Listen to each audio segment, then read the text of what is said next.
시청자 여러분 안녕하십니까? 대한민국을 움직이는 파워피플을 직접 만나서 대한민국의 현안을 자세히 알아보는 파워피플의 진행자 배종호입니다. 오늘은 민주당의 경제통으로 인정받고 있는 이현주 최고위원님을 모셨는데요. 최고님 안녕하세요. 네, 안녕하세요. 요즘 전반적으로 국내 정구 또 한미 통상 문제 다 숨가쁘게 전개되고 있죠? 네, 그렇습니다. 이제 미국이 정한 통상 관세 협상 시한이 8월 1일 아닙니까? 이제 며칠 남지 않았는데 한미 간의 극적인 협상 타결 가능합니까?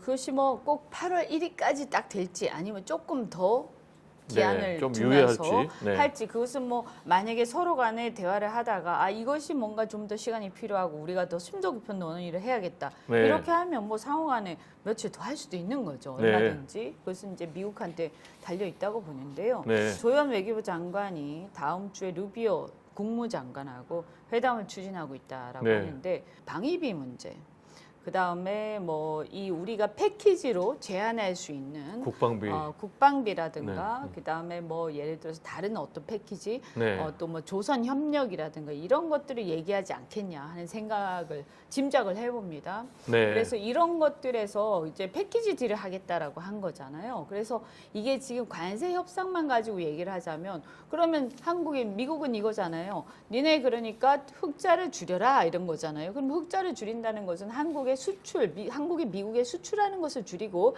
미국으로부터 수입하는 것을 늘려라 이런 것인데 그러면 수출하는 것을 줄인다라는 것은 기존에 우리나라에서 만들어서 미국에 수출하던 것을 미국 현지에 와서 투자해가지고 현지에서 만들어서 생산해라 이런 거지 않습니까? 그래서 그런 게 예를 들어서 자동차라든가 철강 회사들이 미국에 이제 현지화하는 그 부분에 대해서 그러면 투자를 얼마나 할 것인가 하는 것인데 그 패키지를 아마 준비해 갔을 거고요. 그 다음에 미국으로부터 수입하는 걸 늘려라라고 했을 때 그것이 아까 말씀드린 농산물 그다음 등등등일 겁니다.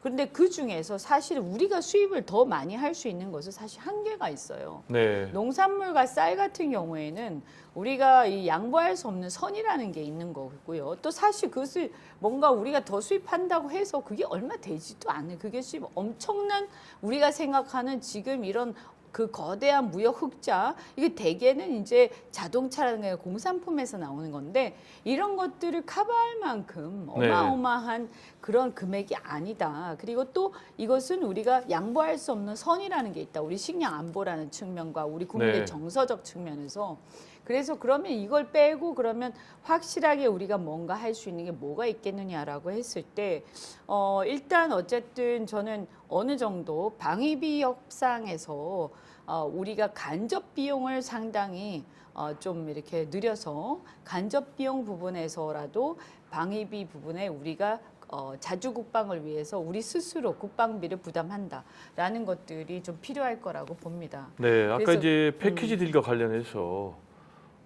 이 조선업 문제가 굉장히 좀 중요한 우리의 지렛대가 될 것 같아요. 보니까 미국 같은 경우는 거의 조선업이 거의 붕괴되다시피 해가지고 중국에 비해서 232배나 차이가 나더라고요. 네. 우리가 이걸 좀 지렛대로 어떻게 하면 활용할 수 있을까요? 그러니까 지금 현재 미국은 한마디로 조선업이 사실상 조선업뿐만이 아니라 제조업 자체가 거의 붕괴된 거나 마찬가지인 상태고 사실 이제 빅테크를 비롯한 소프트웨어만 잘하고 있는 거 아닙니까?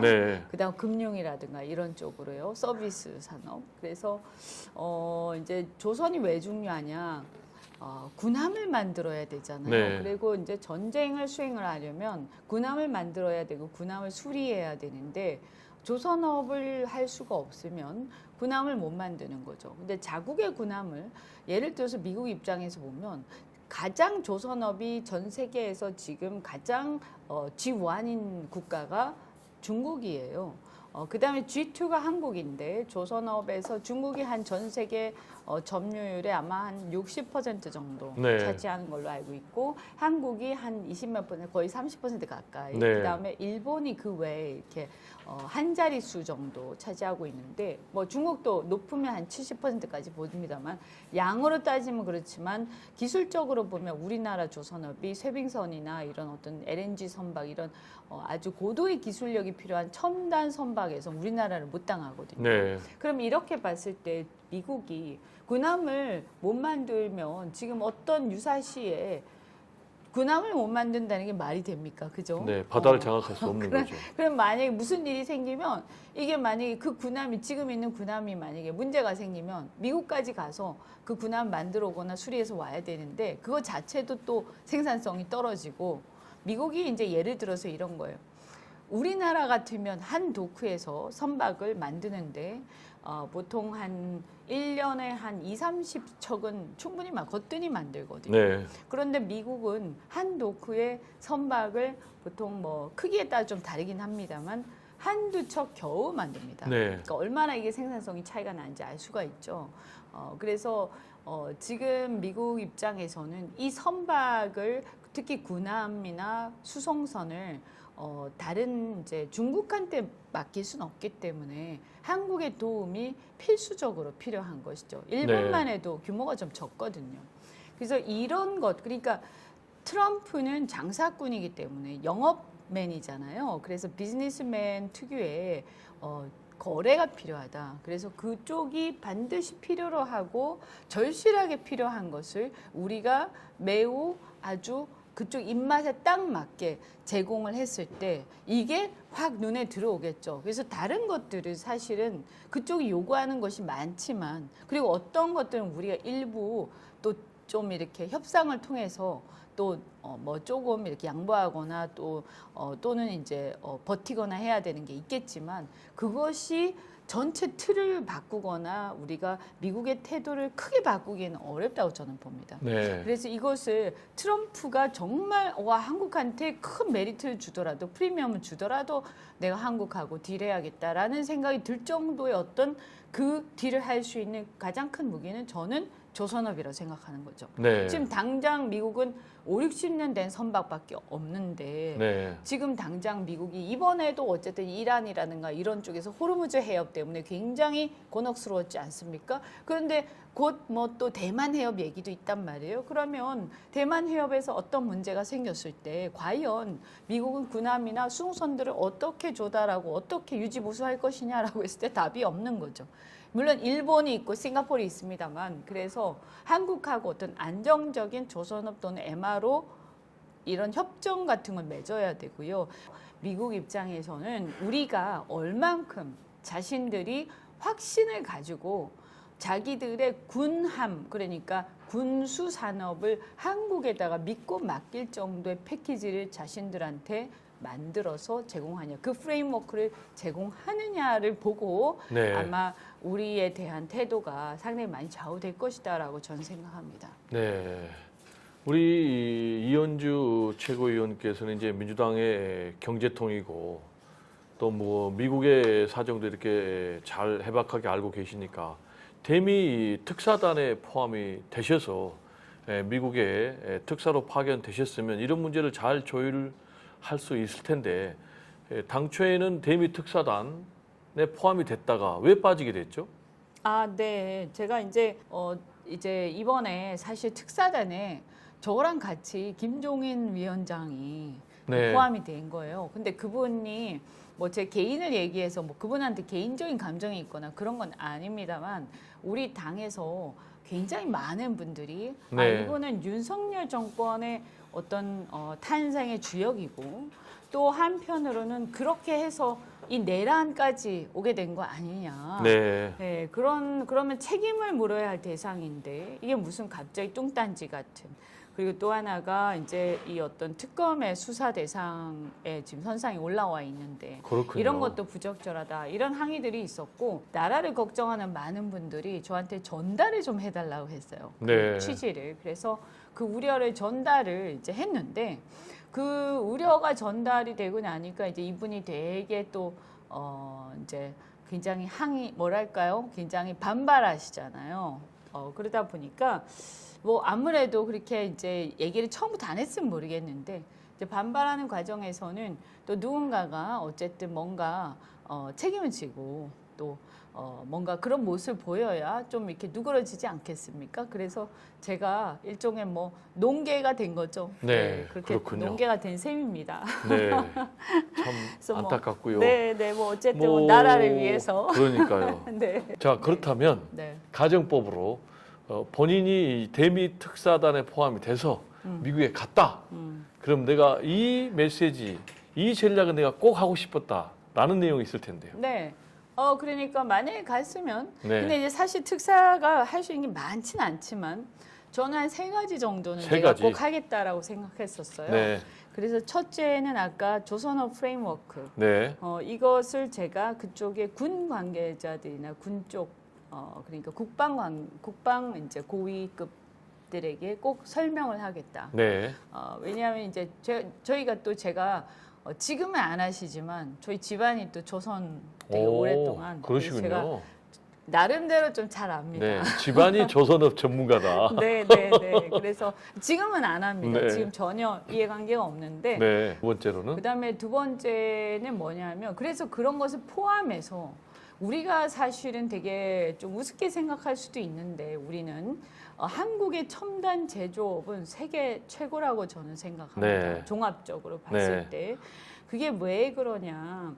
과거의 그 제조업에 비해서 지금의 한국의 제조업 첨단화되고요. 네, 굉장히 부가가치가 높아졌습니다. 우리도 모르는 사이에. 네, 네, 그래서 우리나라의 첨단 제조업의 이 부가가치가 세계 최고라고 저는 생각하는데 네, 그래서 이 한국은요 어떻게든 간에 우리가 다른 분야도 중요하지만 이것이 제조의 강국에서부터 우린 출발해야 된다. 왜냐하면 다른 나라가 못하는 걸 우리는 하고 있기 때문에 네, 이 대만이 TSMC를 가지고 있는 것 이거하고 거의 맞먹는다. 네, TSMC가 있는 대만, 우리는 삼성전자뿐만이 아니라 네. 하나가 있고 두산이 있고 또 LG가 SK 있고 하이닉스. SK가 있고 네. 엄청나게 많은 그와 맞먹는 회사들이 있다. 네, 그래서 우리가 이런 것을 근데 이것을 가장 필요로 하는 나라가 미국이다. 네, 원자력 SMR도 마찬가지. SMR의 파운드리는 우리가 다 할 수 있습니다. 네. 심지어 이제 원천 기술도 할 가능성이 있습니다. 그래서 이런 것들도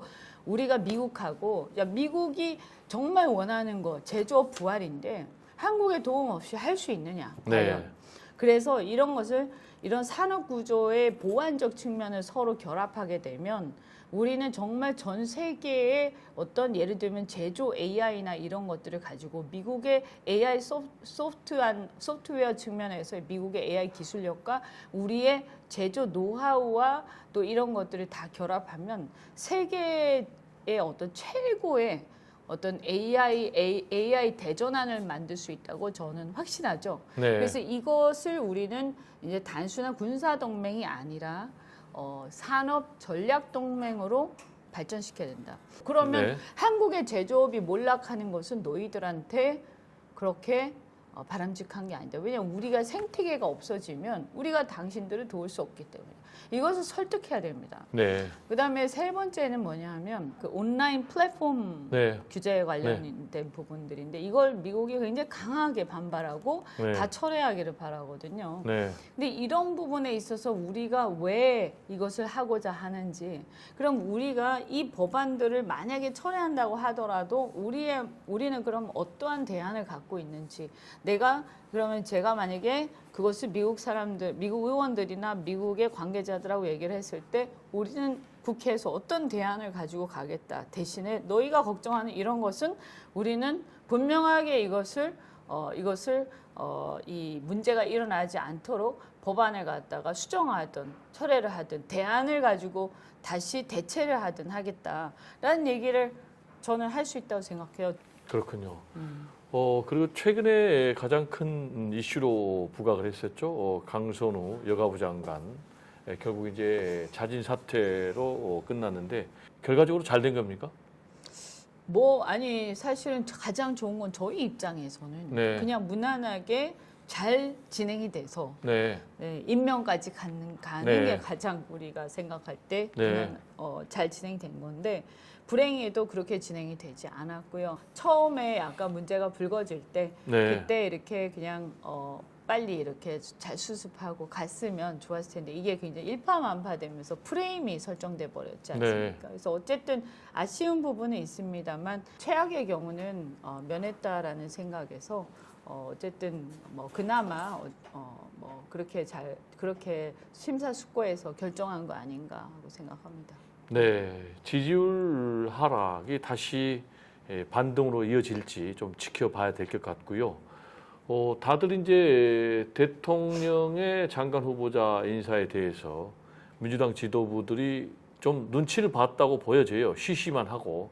그런 상황에서 우리 이 최고위원께서는 인사검증 시스템 문제를 제기를 했어요. 인사검증 시스템 문제 어떻게 좀 정비가 돼야 된다고 보십니까? 제가 그것을 이제 강준욱 비서관 문제가 불거졌을 때 그 네. 얘기를 했습니다. 네. 그래서 뭐냐 하면 그분이 이제 통합비서관으로 임명이 된 상태였는데요.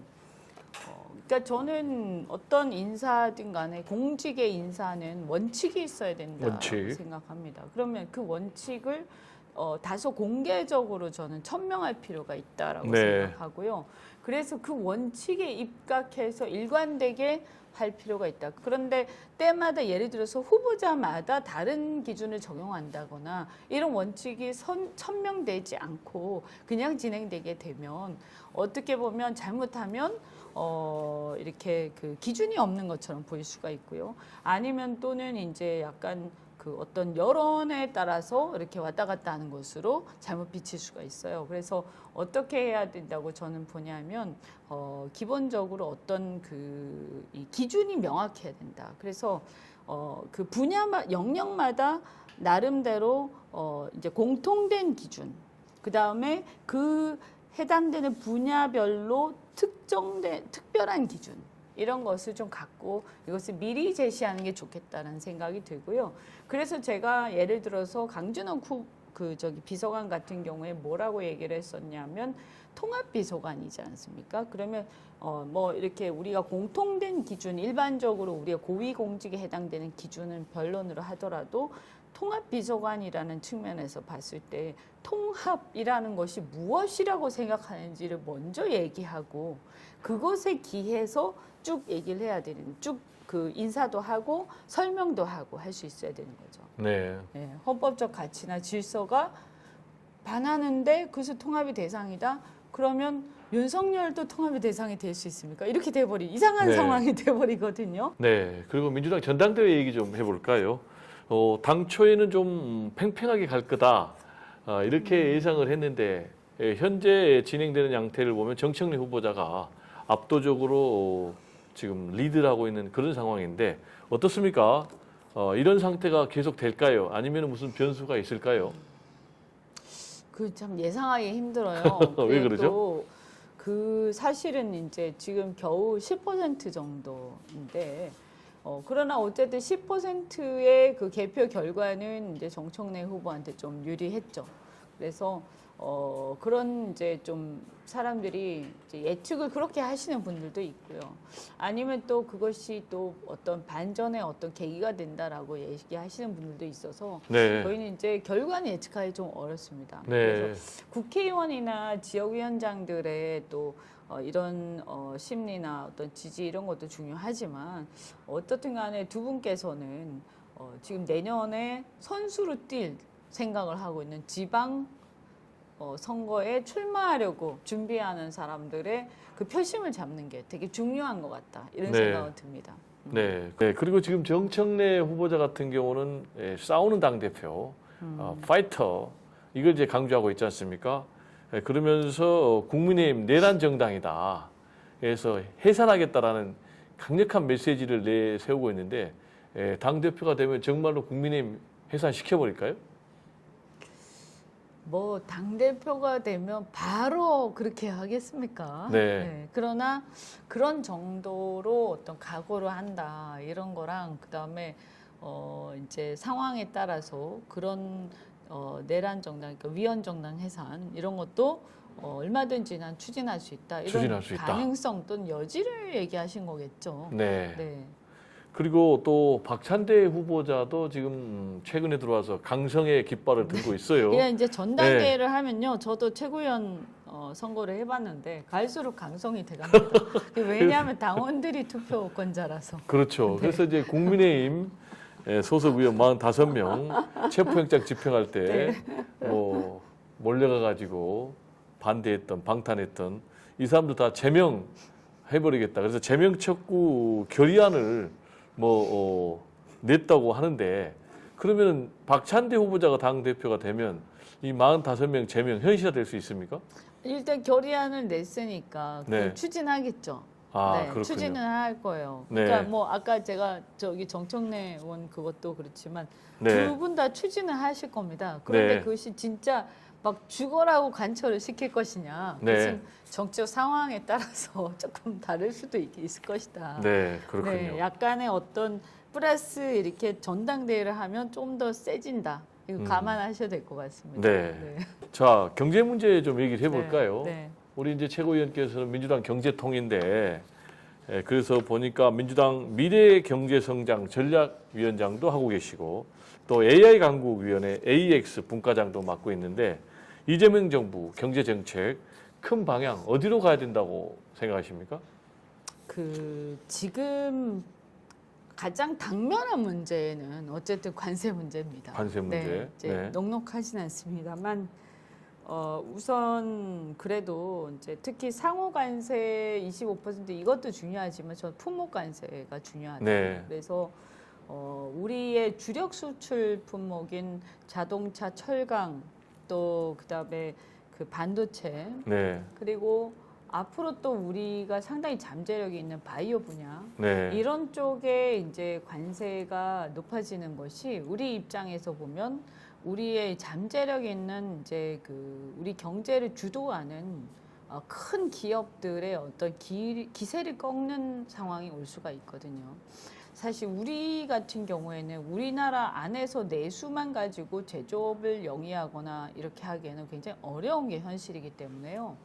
지금 이 문제를 일단 잘 극복해야 이걸 잘 극복이 안 되면 많은 이제 이런 첨단 제조업 또 큰 회사들이 향후에 국내에 대한 투자를 갖다가 좀 꺼리거나 좀 망설이거나 아니면 미국에 예를 들어서 어차피 투자를 하긴 하겠지만 미국에 아예 전격적으로 투자를 갖다가 너무 많이 해버려서 우리 내부의 국내에서의 고용이나 이런 것에 좀 문제가 생길 우려가 네. 있거든요. 그래서 산업 공동화를 지금 해결하는 것이 가장 시급하기 때문에 우리의 주력 제조업, 첨단 제조업이 망하지 않고 이 어려운 국면을 버티게 하는 것이 저는 가장 급선무다라고 네. 생각합니다. 그리고 얼마 전에 외국인 부동산 투기 방지법을 발의를 하셨잖아요. 이런 법을 방지할 정도로 외국인들의 부동산 투기가 지금 심각한가 보죠?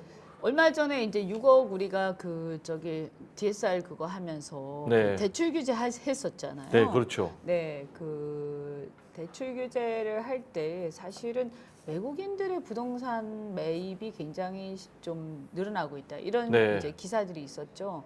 그래서 그것이 이제 뭐 일각에서 이제 중국인이다 뭐 이런 얘기도 있는데 과거에 한때 중국인들 많이 샀어요. 근데 네. 지금은 중국인도 있겠지만 이제 교포들이 되게 많이 매입했다고 해요. 네. 근데 어떻든 간에 교포라 하더라도 그래도 어쨌든 우리나라에 세금 안 내는 분들이잖아요. 네. 그래서 우리 국민들은 부동산을 매입할 때 대출 규제도 받고 뭐 1가구 2주택 규제도 받고 뭐도 받고 해가지고 굉장히 어떤 규제를 받아서 부동산 가격이 오르지 않도록 이렇게 억제를 하고 있는데 막상 네. 외국인이나 교포들이 우리 부동산을 사는 것에 대해서는 다 풀려 있으면 네. 실제로 규제하는 효과가 많이 희석될 뿐만 아니라 네. 우리 국민들한테 상당히 역차별이 일어나는 거죠. 네. 그래서 이 문제는 이건 아닌 것 같다. 그래서 제가 그 법에서 상호주의 원칙을 선언을 하고요. 그래서 네. 그 나라에서 우리 국민들한테 그 나라 부동산을 사게 하느냐를 보자. 그래서 네. 그것과 동등하게 상호주의 원칙에 따라서 해야 되고 네. 그리고 외국인들에 대해서도 한국인들과 마찬가지로 대출 규제 같은 거 똑같이 적용이 되도록 그래서 외국에서 대출을 받아서 오는 경우에는 그것이 똑같이 규제가 되게끔 그래서 우리가 또 이제 거주 요건 있잖아요. 뭐 이렇게 이 사고 나면 몇 달 거주해야 되고 이런 거 있지 않습니까? 그래서 네. 이런 것들 똑같이 다 적용되도록 해서 지금까지는 그냥 그런 거 없이 그냥 신고만 하면 됐는데 네. 이제는 허가를 받고 심사를 해서 허가를 받도록 그렇게 하자라는 게 이제 제 법안의 요지죠. 네. 그리고 8월 전국이 좀 상당히 요동칠 것 같아요. 네. 전반적으로 8월 전국 어떻게 전망하십니까? 네. 이제 8월은 이제 우리 당은 이제 그 8월 2일 날 당 지도부 이렇게 구성이 돼서 대표 구성이 되고 국민의힘은 9월이기 때문에 이제 본격적으로 8월 중순 이후가 되면 휴가철 이후가 되면 거기도 이제 그 전당대회 시즌으로 이제 들어가는 거죠. 네. 그렇게 되면서 사실은 이제 관세의 어떤 결과가 나올 거예요. 관세 협상의 결과. 그러면 이제 제가 볼 때는 이게 뭐 사실 우리나라뿐만이 아니라 지금 일본도 그렇고 모든 나라가 지금 어려운 상황이에요. 지금 미국이 우리한테만 그런 건 아니지 않습니까? 그럼에도 불구하고 국민의힘은 우리 정부에 대해서 굉장히 공세를 퍼볼 가능성이 있다. 그래서 올해 가을이 이렇게 아까 쭉 관세 협상과 이런 공방, 그 다음에 경제 어떤 성적표 이런 게 한 축이 있고, 그 다음 또 한 축에서는 특검 전국이 흘러간다는 네. 거죠. 그래서 이게 윤석열, 김건희 뭐 또 구속되는 사람이 있고 막 하면서 이게 그래도 한 겨울 한 11월까지 가지 않겠습니까? 그죠? 네. 그러면 저는요, 이게 강약을 어떻게 분배해야 되냐. 사실 특검과 그러니까 많은 국민들이 동의하는 분야, 별로 이견이 없는 부문, 뭐 그건 저는 특검이라고 생각합니다. 네. 그래서 정의와 관련된 부문, 특검, 그 다음에 뭐 이렇게 그 어떤 검찰 개혁 이런 거는 정광석화처럼 거침없이 아주 추상같이 법 집행을 확실하게 해야 된다. 그래서 거기에 대해서는 정말 이것은 내란 종식이기 때문에 네. 우리가 무슨 통합이라든가 뭐 무슨 뭐 동정이라든가 이런 어떤 그 어줍지 않은 그 태도를 보여서는 저는 안 된다라고 아주 단호하게 해야 된다고 생각을 합니다. 그다음에 내년 지선을 앞두고 사실 수도권 선거가 매우 중요하거든요. 네. 근데 수도권에 상당히 많은 요즘에 이제 30대, 40대 또 중산층 이들이 많이 거주하고 있기 때문에 네. 저는 경제 문제와 외교 문제를 다루는 데 있어서는 다소 중도 보수적으로 접근할 필요가 있다. 이 주식에 대한 세금도 마찬가지고요. 네. 지난번 금투세도 있지 않았습니까? 네. 그래서 이런 것들은 좀 안정적으로 가야 되고 우리 주식 관련된 거래세 같은 것은 당연히 회복이 돼야 되죠. 왜냐하면 그것은 지난번에 금투세를 우리가 폐지한다고 했기 때문에 사실상 거래세는 회복이 돼야 돼요. 그렇지만 그거 네. 말고 뭐 이렇게 그 배당 소득세 분리과세나 이런 부분에서 너무 과도하게 이념적인 잣대를 가지고 우리의 어떤 지지층 또 주식 개미 주주들 이런 사람들의 시각이나 이런 눈높이하고 안 맞게 막 이렇게 자꾸 이념적으로 흘러버리면 저는 그것은 이 굉장히 주객이 전도될 수 있다. 좀 유의해야 된다고 생각합니다. 네. 오늘 귀한 말씀 감사합니다. 네, 배종호의 파워피플 오늘은 민주당의 경제통인 이현주 최고위원을 모시고 막바지 숨가쁘게 전개되고 있는 한미 관세 협상 또 그리고 민주당 전당대회 이재명 새 정부의 주요 정책 등에 대해서 자세히 알아봤습니다. 다음 이 시간에 또 다시 찾아뵙겠습니다. 감사합니다.